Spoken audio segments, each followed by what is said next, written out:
Why are you guys happy?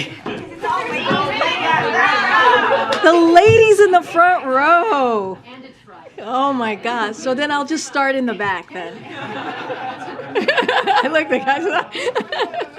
Well, happy Friday. And yes, it is an all-ladies crew in the front row. I wonder if there's history making here today.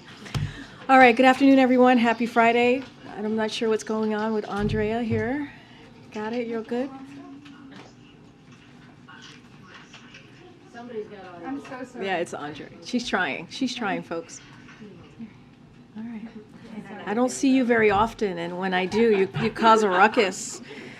Okay, so today, President Biden awarded the Medal of Honor to a true hero of our nation, Colonel Paris Davis, for the gallantry he displayed at great personal risk that went above and beyond the call of duty during combat operations in Vietnam. You all heard President Biden tell Colonel Davis's story in powerful remarks, but I just want to say that Colonel Davis represents the best of America. Despite being wounded while leading his men in combat, he refused to leave the battlefield until all the members of his team were evacuated. His bravery and devotion to our country during this battle has been recognized before in the form of a Silver Star and a Purple Heart. But until today, he never received the recognition for his extraordinary acts and well-deserved recognition, obviously, which is a Medal of Honor. We are proud to welcome Colonel Davis to the White House today as a Medal of Honor recipient. Today, the Biden-Harris administration is announcing its 33rd Security Assistance Package for Ukraine using presidential drawdown authorities as we continue to surge weapons and equipment that Ukraine needs to defend itself against Russian aggression. This package includes more ammunition for U.S.-provided HIMARS and howitzers that Ukraine is using so effectively to defend itself, as well as ammunition for Bradley infantry fighting vehicles, armored vehicle launch bridges, and demolition munitions and equipment. The United States will continue to rally the world to support Ukraine. We have seen incredible commitment from our allies and partners and applaud the more than 50 countries, including Germany. As you all know, Germany's chancellor will be here at the White House momentarily, and that have come together to provide Ukraine with military assistance. These contributions are making a significant difference, enabling Ukraine to defend its sovereignty and territorial integrity. Russia alone could end this war today. If they wished, they could end this war today. Until they are willing to do so, we will continue to strengthen Ukrainians' military on the battlefield so that they will be in the strongest possible position at any future negotiation at the table. Now, before we go to questions, I have a little bit on the week ahead, and I'll lay that out for you. On Sunday, March 5th, the president will travel to Selma, Alabama, where he will commemorate the 58th anniversary of Bloody Sunday. The president will deliver remarks at the Edmund Pettus Bridge and participate in the annual commemorative bridge crossing event. In his remarks, President Biden will talk about the importance of commemorating Bloody Sunday so that history cannot be erased. He will highlight how the continued fight for voting rights is integral to delivering economic justice and civil rights for Black Americans. In the evening, the president will return to the White House. On Monday, the president will headline the 2023 International Association of Firefighters Legislative Conference.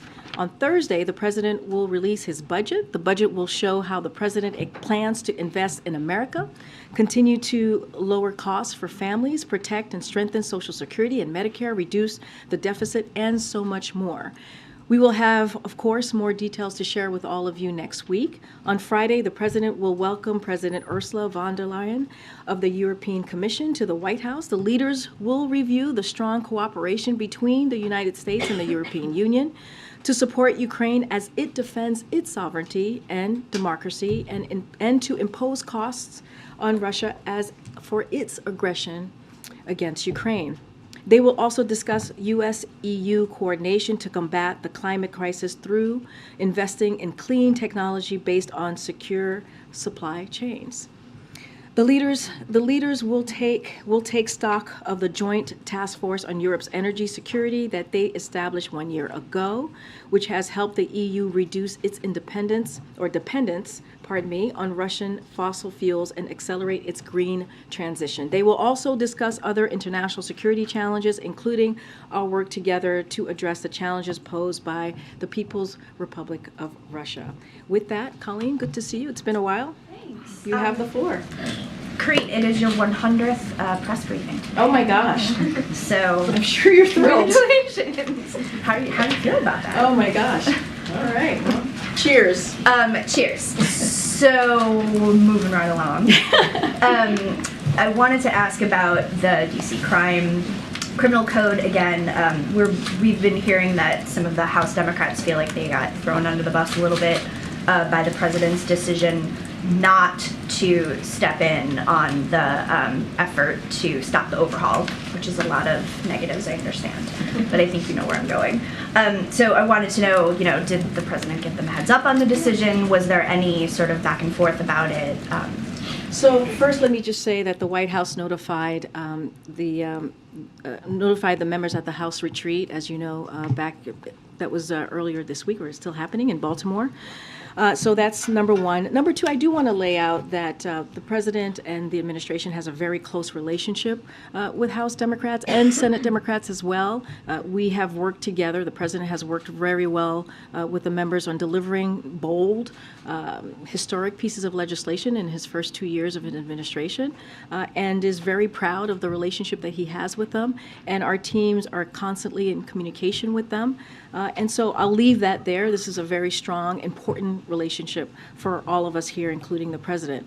I also want to state that, look, the president supports D.C. statehood. That is something that you saw in his SAP for this particular D.C. crime bill. And if Congress sends him a bill making D.C. state, he'll always be sure to sign it, because he's been talking about that for the last 2 decades. But vetoing the bill headed to his desk now won't make D.C. a state. And so those are the things that the president has been very clear about when it comes to D.C. and their statehood. And so I'll leave it there. But as it relates to the House, as it relates to Senate Democrats, it is a very important relationship for us, and clearly very important. And with the Senate Democratic Caucus, as you know, when he met with them yesterday, he provided what he was going to do and made it very clear to them, and they had that discussion. I just also want to ask, so, Biden and the Democrats have talked a lot about the need to stem, rising crime, but also the need to reform a criminal justice system that still disproportionately affects, Black Americans. So why not engage in some sort of compromise, or why not let the DC bill, because, the mayor vetoed the criminal code, but she also proposed some changes that she thought would have made the system sort of better on the whole. So just want to be very clear here, and if you look at the DC bill itself, and I know that there was a little bit of I was asked a couple of questions of what else does it do besides armed carjacking, and I don't normally go line by line on legislation, especially legislation that we haven't introduced, but I did talk to the team, and we have a couple of things that I just want to lay out for all of you. And on what the DC bill does, it reduces maximum penalties for offenses like murders and other homicides, armed home invasion burglaries, armed carjackings, as I mentioned, armed robberies, unlawful gun possession, and some sexual assault offenses. And so, look, the president has been very clear. We need to do more to reduce crime, to make communities safer, to save lives. And that's why he put forth his Safer America plan that does just that we believe does exactly that. So the way that we see this bill, it doesn't actually reform policing practices. That's not something that it does. Reform like the ones the president has put forward at the federal level, about the executive order when it couldn't be done on the Senate side, moving forward with police reform. The president put forth a historic piece of an executive order to try to do what we can at the federal level. And so we believe that this bill does not actually do that. Question on the meeting today with the German Chancellor. Not long ago, both Chancellor Scholz, along with President Macron reportedly told Zelensky that he would, soon have to make difficult decisions, urging the start of peace negotiations. Does the president see that as a sign that the united front that he's worked so hard to maintain, maybe not that united that much longer? And how much does he see today's sit down as a chance to just urge Schultz to stay the course? So, look, the president is looking forward for a productive meeting with the German chancellor. They first met. I don't know if some of you have been tracking this, but they first met when he became German Chancellor early last year, I believe on February 7th, soon after he clearly took office, and they met here at the White House. And over the past several years, they've seen each other at the margins of the G7, in the summit in Germany, at NATO, at the G20 summit, and have talked by phone regularly. And so this is clearly a relationship that has been growing over the last year.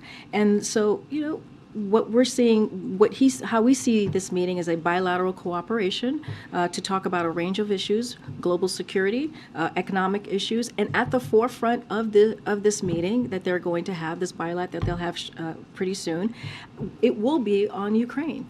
And that coordination is going to continue. You saw the president in Warsaw, you saw him in Kyiv, you saw him having a bilat with the B9, and a meeting with the B9, a bilat with the president of Poland, and all of the actions and the meetings that the president has had over the last just several months is showing, I think, the strength of the Union, the strength of the EU, the strength of what you're seeing with the NATO allies in Europe and the West. And so I think that's going to continue. We believe that's going to continue. Remember, when Putin first started out on this war, he thought that NATO would be divided. He thought that the West would be divided. And we just have not seen that. If anything, we're seeing more coordination and more support for the people of Ukraine, for President Zelensky and the efforts that they're doing on the ground to defend their democracy. But you are seeing signs that the approach is starting to look a little bit different, right? You say over and over again here, the president says, nothing about Ukraine without Ukraine, and yet you do see some allies saying, it is time to get to the negotiating table. They're concerned that they'll be able to do this for as long as it takes, as the president says. So does that not spark concern and worry amongst the president? Look, Mary, we want this war to end. We do. We want this war to end. But it doesn't look like Russia is going to do that, right? And it is up to, they could end this war today, but they're not. And so what we're going to continue to do is support Ukraine the best way that we can. I just laid out a PDA, our 33rd drawdown since this war started, and we're going to continue to do that, continue to give them the support that they need on the ground. And look, you've heard President Zelensky talk about peace and wanting to move forward with peace, but at the same time, we have to make sure we strengthen their hand when those negotiations happen, that they are in a place of strength. And so that's what you're seeing from this president. That's what you're seeing from the allies across the globe.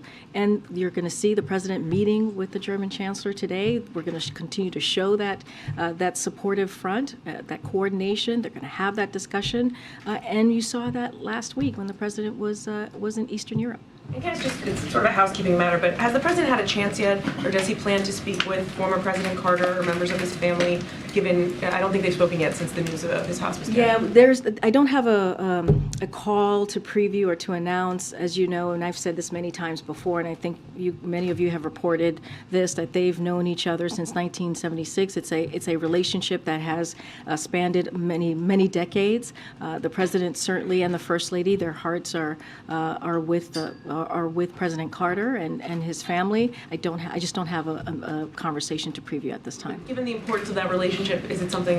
It seems odd that it hasn't happened yet. I guess. I mean, look, the president, when it's time and appropriate, certainly that conversation will happen. I just don't have anything at this time to preview. Okay, Audrey. So an EU official just said that the two sides are working toward an agreement in principle on a very limited agreement that would create a free trade-like status for the EU that would put it on par roughly with Canada and Mexico in terms of the IRA.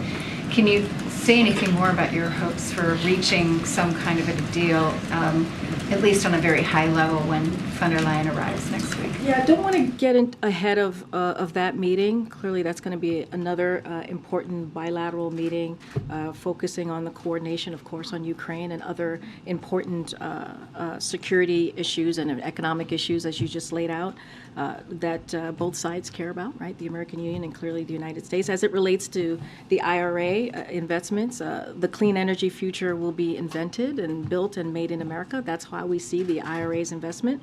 The president will never back down from putting American jobs and American leadership at the heart of his strategy. Taxpayer dollars should go to support American jobs and American innovation.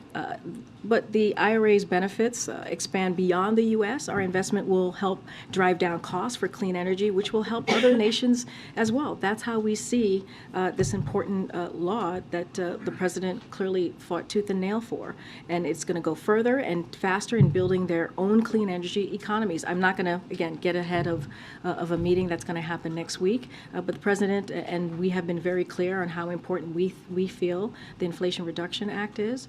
Again, we're always going to make sure that we support American jobs and clearly American tax dollars. But I think the question is, how important is it to you to remove this irritant in the relationship at a time when you're looking at a protracted war in Ukraine, potentially China delivering lethal aid? I mean, is it important to shore up the alliance and at this point remove irritants like this trade issue? Look, clearly the relationship is important to this president.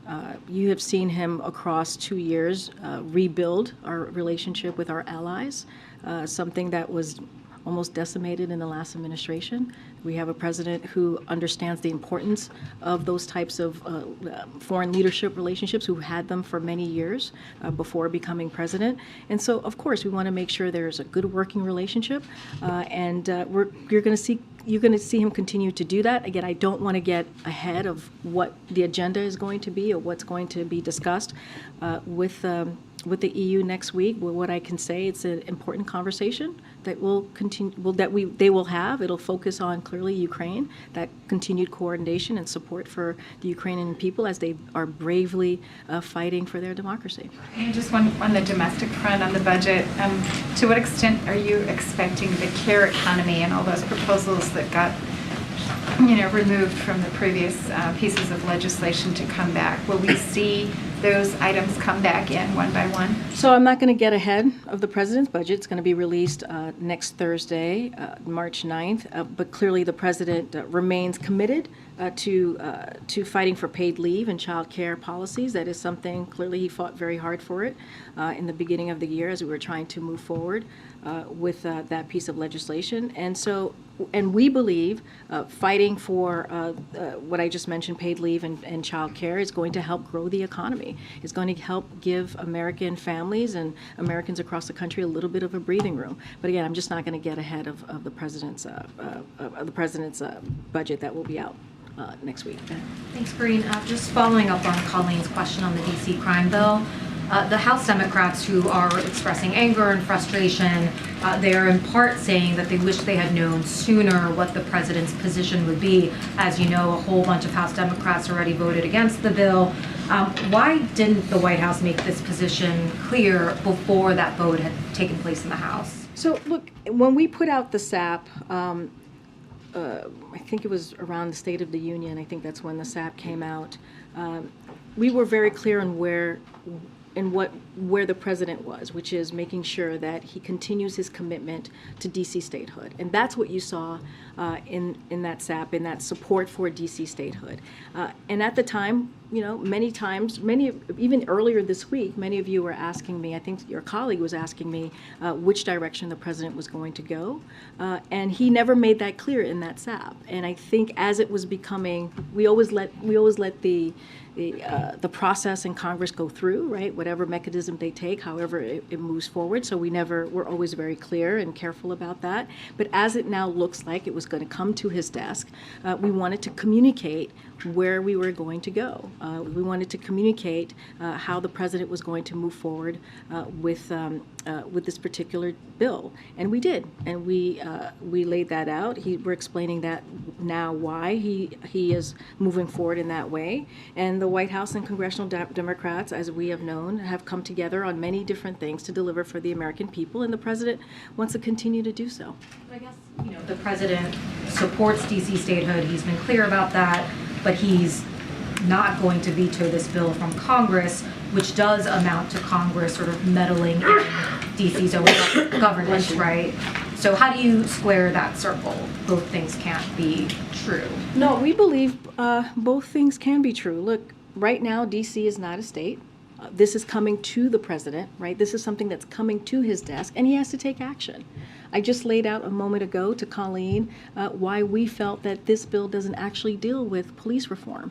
This president has been someone for many years, many decades, who has always put the safety of American families, certainly across the country, first. That's why he put together his Safer America plan that lays out 100,000 cops in communities to work with communities to make sure that communities feel safe. The cops plan, that is something that the president started as senator. It's actually a policy that Republicans want to not fund and take away an option to make communities safe. So this is something that the president cares about very strongly. And the way that we see it is that this is coming to the president's desk. This is not a legislation that he put forward. D.C. is not yet a state, even though he supports D.C. statehood. And he had to make a decision. Look, again, we let the process move forward in Congress, and we felt this was the time to make that decision. I just had a quick follow-up on East Palestine. Senator Manchin said this week that the president visiting there would give confidence to the residents. Obviously, I know you guys haven't announced anything, no plans right now for him to go there, but do you think it could make a difference for the president to go, even if all that accomplished was to give some sort of reassurance to many of the residents there who are still very worried and upset about what happened? Look, I believe you heard from the president just yesterday, who said that he's planning to go there at some point. What he's going to do is when that happens, we're going to coordinate with state and local officials to make that trip occur. Look, what the president has been focused on is making sure that we make the community, the people in East Palestine, whole again, to make sure that they get what they need to feel safe, to make sure that they feel like their community is healthy again. That's why that's why we made sure that the air is safe, right? That's why we made sure the water is safe. But he understands how the community feels about what happened and what occurred in their community these past couple of weeks. That's why HHS, FEMA, DOT, EPA have been on the ground, and it's been a multi-agency effort to make sure that they get what they need, to make sure that they have that safe air, that safe water, as I just mentioned. And the last part of that is we're going to make sure that Norfolk, Suffolk is held to account for the mess that they created. And that's what you're seeing. You've seen the EPA administrator. He was just there for a third time. And so the president's committed. He's keeping abreast or updated on a daily basis on what's going on the ground. He's talked to the governor of Ohio. He's spoken to the governor of Pennsylvania, the senators multiple times to make sure that they are getting everything that they need from the federal government. Thank you, Karine. You mentioned the SAP that the administration put out on February 6th, but it's not a broad statement about DC statehood. It specifically says that the administration opposes the resolution that would dismantle the crime bill. So when was this policy reversed, and why weren't House Democrats notified about the reversal? So I'll say this. There was never a change of heart on where we were with the SAP. The SAP, the way that it's laid out, speaks to the president supporting DC statehood. That is where we were. That's what we were at the time. Wanted to make sure that we again lifted up where the president has been for the past decades, making sure that DC, fighting for DC to become a state. And we actually say in the SAP that if if Congress wants to move forward in that way, we should pass H.R. 51, make D.C. the 51 state. And so we never laid out where the president was going to go once it came to his desk, because we wanted to allow Congress to move forward in the way that they normally do with the mechanism when a piece of legislation moves forward. And so we never said anything at this time. Now we're communicating very clearly. Now that we know that this legislation is going to be in the president's at the president's desk, we're making very clear and communicating that where the president is on this legislation. But wait, I'm sorry. It specifically says the word opposes. So is it that the administration wasn't aware of the content, the specifics of the crime bill, and now you are aware, and the president says he doesn't support some of the changes that the DC Council put forward? Because when you released the SAP, I'm assuming, maybe incorrectly, that you were very aware of what the council was proposing. We were aware of what the council were proposing. What we're saying was that we wanted to make sure that we continued the president's continued push for statehood, and that's what we did. That's what we did in the SAP, and that was what was the most important thing that we believed. There was no veto threat in the SAP. There really wasn't. It may have been. I just read it while you were asking me. We opposed it, but there was no veto threat. So I want to be really clear about it. It stated our support for D.C. statehood, but it did not indicate what the president would do should the bill come to his desk. It did not say that. It did not lay that out. Now we're communicating that very clearly. We communicated with the House Democrats days ago when they were in Baltimore, and again, I said this to MJ. I remember many of you asking where we were going to go, and I said we don't have a decision yet. We don't have anything to share on this, on where the president's going to be with this particular bill, and now we are, because we know that it's going to come to his desk. There must be some state laws that the president also disagrees with that have to do with crime, and he obviously doesn't have the power to do anything about that. I'm trying to square his decision to use his power to do something in D.C. while he's also saying, the federal government, should allow them to be their own state. Because D.C. is not a state. So This bill, and therefore he should. D.C. is not a state, so therefore the bill is coming to his desk, so he has to make a decision. It's as simple as that, Weija, right? Because D.C. is not a state. Now, he wants D.C. to become a state. We've been very clear about that. He has said that for decades, that he believes in D.C. statehood, but it's not. And so therefore, because D.C. is not a state, when bills like this occur, it goes to the president, and he has to make a decision. And that's where we are. It's as simple as that.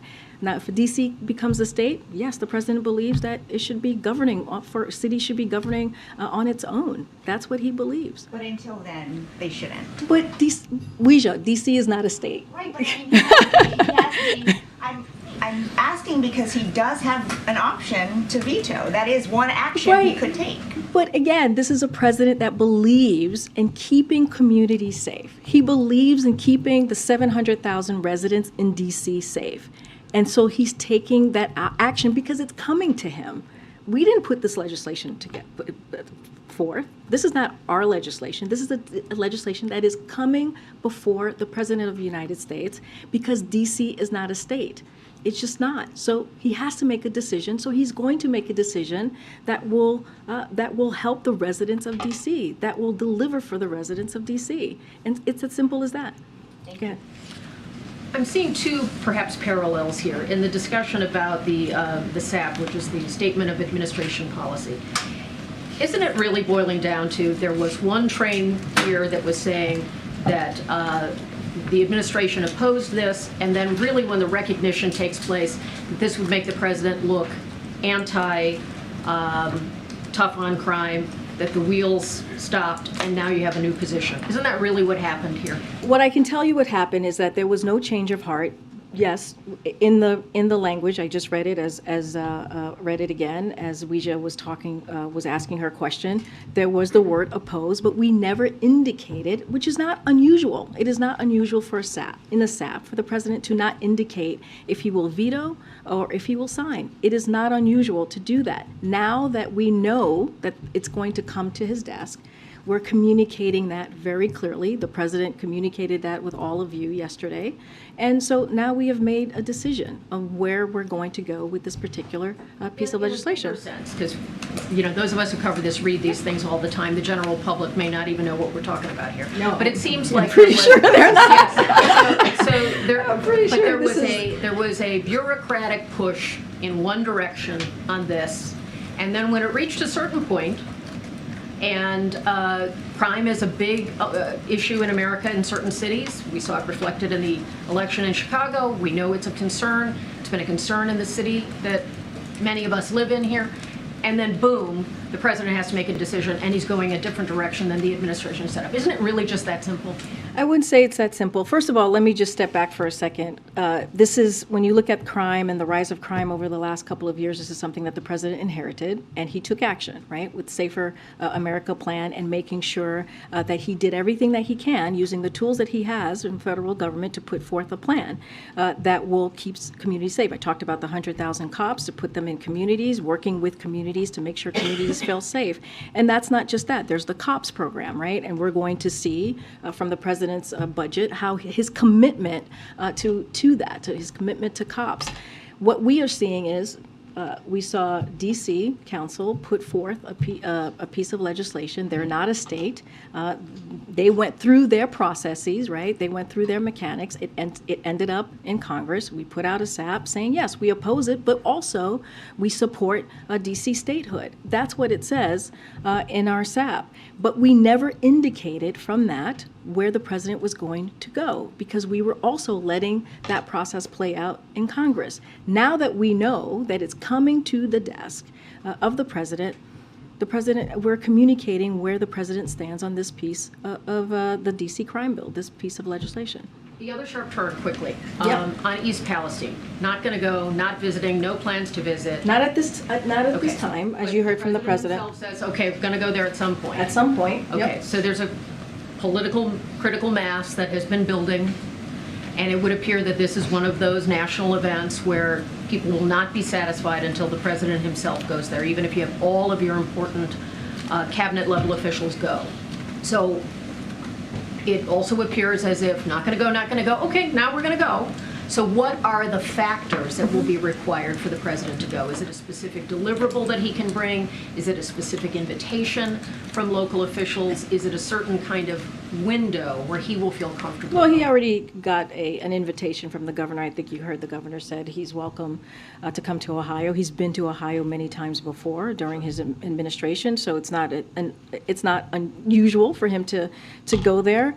Look, I don't have anything to preview. The president was asked a question, and he answered it very honestly. And once we have more to share as if there is a trip ahead, we're going to coordinate. It would be coordinated with the state and officials on the ground, and we'll certainly lay out what that. I mean, the president himself said, "No, I have no plans to go," and then yesterday said he'll go at some point. So I'm just trying to get. I think what is the switch? he was asked a direct question, and he's been updated throughout, being regularly updated on what has been happening on the ground by his team, by the local and state officials in Ohio and Pennsylvania. And I will just leave it there. We know the president. He answers a question very honestly, and he said, sometime in the future I will probably go. But I don't have anything to share. We don't have a plan for the president to go at this time. We don't have anything to preview to all of you at this time. It's just he was asked the question, and he answered it honestly. Go ahead. Thanks. Just on the D.C. issue, just one point of clarity. Does the president view this as a one-time interference in D.C. affairs, or does he hold out the possibility that could happen? That's a hypothetical that I can't answer from here. There was a specific issue that came before us, and the press. Yeah, but you're asking a hypothetical that I can't answer at this time. Senator Menendez urged the president yesterday to appoint or nominate a Latino American as Fed vice chair. Can you say, I know you don't want to get ahead of the process, but can you say publicly whether a Latino American is under consideration? I'm not going to get ahead of the process. Okay. A couple questions. One is I wanted to ask for the administration's response to Walgreens saying that they won't distribute abortion pills in states where Republican governors have asked them not to.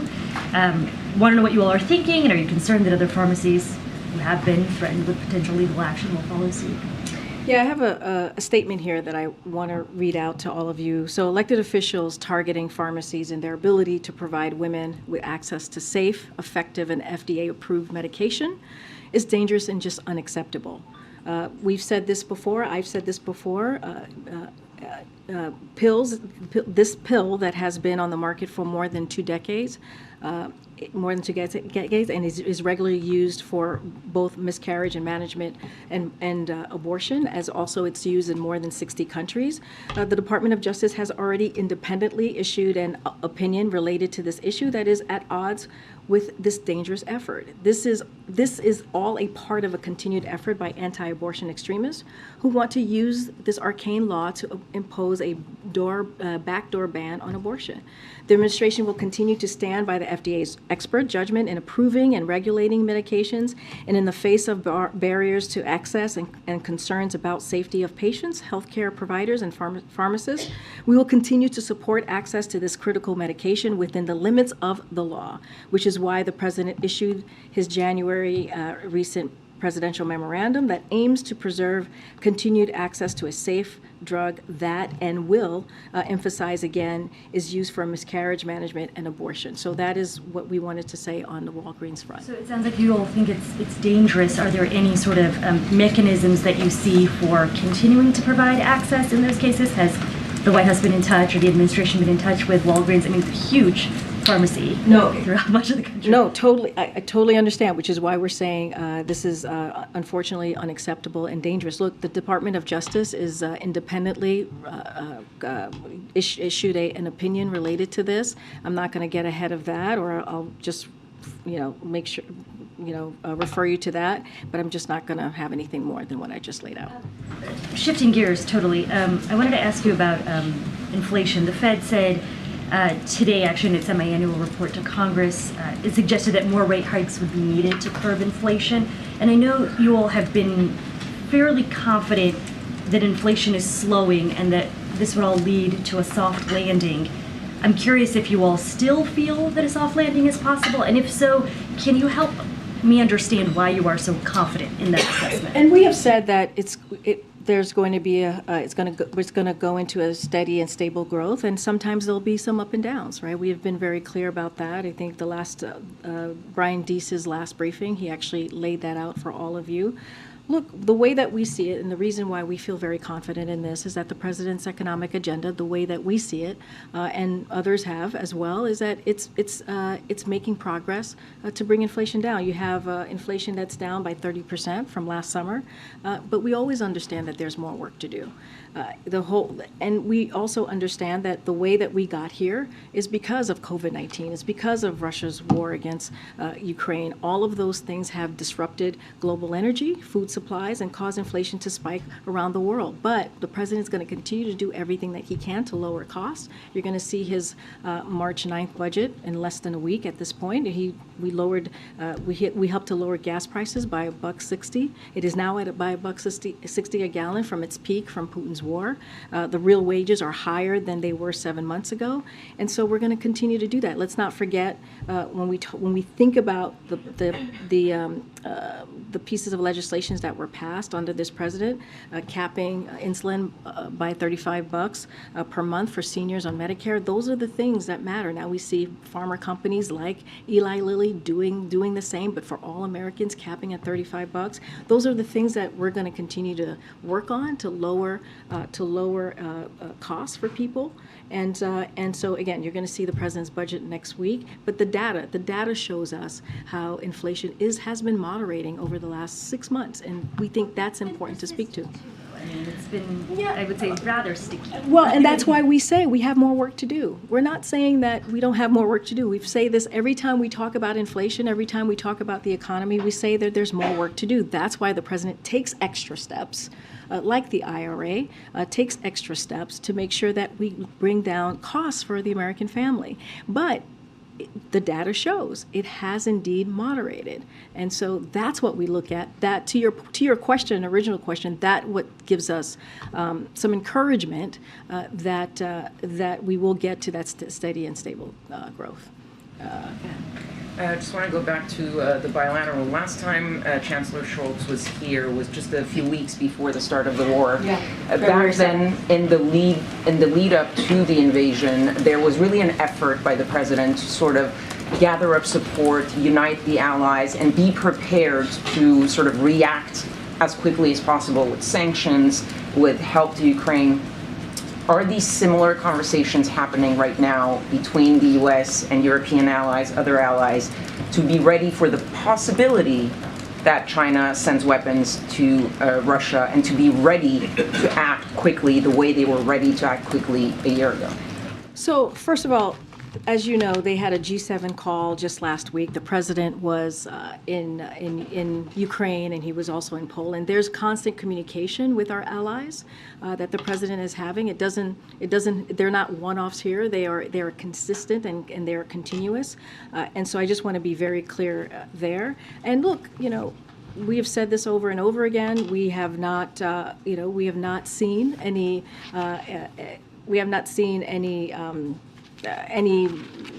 We haven't seen China do anything yet as it relates to lethal weapons, and we believe that Russia's war in Ukraine has put China in a difficult position to actually move forward in that direction. Every step China takes towards Russia makes it harder for China with Europe and other countries around the world. But want to be really clear on that piece, but as I've mentioned before, Secretary Blinken met with Wang Yi just recently in Munich and made himself really clear. They had a very clear conversation, and keeping that communication, that line of communication open is very important to us as well. But again, we haven't seen China take that action yet, but we've been very clear and had conversations with China. If I could, another one on the IRA. This meeting with Chancellor Scholz is one of several meetings with European leaders. When President Macron was here for the state visit in early December, the message of the administration was, we are in listening mode, we're hearing the concerns of our European allies, and we're having discussions. Has there been any progress, any change, or is this still hearing, listening mode? So I spoke to this a little bit. These relationships are clearly important to us. We're still in listening mode. We're still in discussion, and just don't have anything more to share on what's next with that. But we think the Inflation Reduction Act is incredibly important to the American people, to our taxpayers. We're always going to make sure that we support American job and American innovation. The president will never back down from that, and so I'll just leave it there. Tennessee's governor signed 2 anti-LGBTQ bills into law on Thursday, one that bans many drag performances from taking place on public property. Another bans most gender-affirming care to transgender youth. What does the White House make of these laws, and is there anything you can do or planning to do about these laws? So I'll say this, the American people are focused on so many issues. We just talked about economy, we just talked about inflation, we're talking about safer communities and schools, and good health care. All of the things that you all ask me every day, and you all know that's what the American people care about. That's what, even when they went to vote in November, those were the issues that mattered the most to them. But instead of doing anything to address those real issues that are impacting American people, right now you have a governor from Tennessee has decided to go after drag shows. What sense does that make, to go after drag shows? How is that going to help people's lives who are thinking about the economy, who are thinking about making sure their kids are going to be safe when they go to school, or their communities are safe? But that's what he wants to focus on. So it's part of a larger pattern from elected officials who espouse freedom and liberty, but apparently think that freedom of speech only extends to people who agree with them. And that's what we're seeing from what's happening in Tennessee and other places as well. So, don't take my words for it. And on this issue, the governor himself hasn't been able to, if you think about this particular issue, he hasn't been able to cite any examples, anything to show that drag shows in public spaces are a problem. He hasn't. He hasn't laid that out at all on why this is an issue for American people. So I've said this before from here. I said this, I believe, last week, and we'll keep saying it, that these ridiculous policies aren't just unnecessary. They are dangerous. They vilify our fellow Americans. And at a time when LGBTQ Americans are facing higher risk in violence, mental health issues, and it is unacceptable, it is completely unacceptable for a governor to be moving in this way, to be with such a bill, and it is also unfortunate. What's your message to the LGBTQ youth in the state, as well as drag performers? What's your message to them? So the president always has been very clear when it comes to vulnerable communities like LGBTQ community, that he has their backs, and he has a record to show that. He has a record that that shows that he supports this community and will continue to be there for the community as long as it takes. Go ahead. Thanks, Karine. I want to go back to something I'd asked you just the other day. We're talking about safer communities, and that is the issue of cartels. The Attorney General was asked whether or not he'd be open to labeling the top cartels in Mexico as foreign terrorist organizations. He said he didn't oppose the idea. Just yesterday, Bill Barr, his predecessor, Merrick Garland's predecessor, went a bit further, saying that the U.S. should have a military presence inside Mexico. So now it's the two most recent attorney generals, one in a Democratic administration, one in a Republican administration, basically saying we can do more about this issue going forward. So a couple questions along that line. Does the Biden administration need to reassess its posture as it relates to taking on these cartels? I'm just not going to get ahead of what the Department of Justice said, of what Merrick Garland said. As you know, they move in an independent way. I'm just not going to get ahead of any policies that may be coming out from the Department of Justice, and I'll just leave it there. What about Bill Barr suggesting that maybe we put a military presence or have a military presence inside Mexico? I'm not going to comment. I'm not going to comment on what Bill Barr has said. But has the president ever thought about that idea or considered that idea? But you're asking me to comment on Bill Barr, who was the Attorney General during Trump's administration. I'm just not going to comment. What about the general idea, Oh, though? okay. Hold on. So the pool has to gather. What's the plan? Oh, the Schultz visit. Okay. All right. So what are you doing? We're going to wrap it up? Okay. All right. We got to wrap it up. Sorry, guys. Have a great weekend.